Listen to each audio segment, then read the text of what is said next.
guys, so for today's video, may pupuntahan kaming kakaiba na ngayon lang namin gagawin ni Che. Yes. Diba? Ngayon lang namin ito gagawin kasi content talaga to ni Kate Halipa. Ayan. Ang gagawin namin for today's video ay, ano ba? Asan na siya? Mag-change oil ng motor. Tignan yung mga outfit namin. Che, asa nga? O, diba? O, diba? Mga maaangas lang kasi mag-change oil kami ngayon. Ang horse. First time na gagawin namin to, Diyos ko.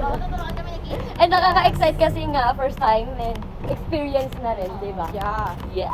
So, pupunta na kami Maganda doon. nyo, tapos mag-change oil lang tayo kayo. Okay lang. For the go, let's go.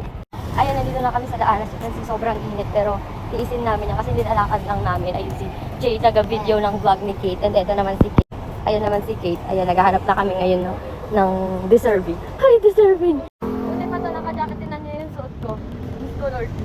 Sobrang init. Woo! So, dun pa kami pupunta, dun sa dulo na yon. Kasi nandun yung shop na pupuntahan namin. Ayan, for the go.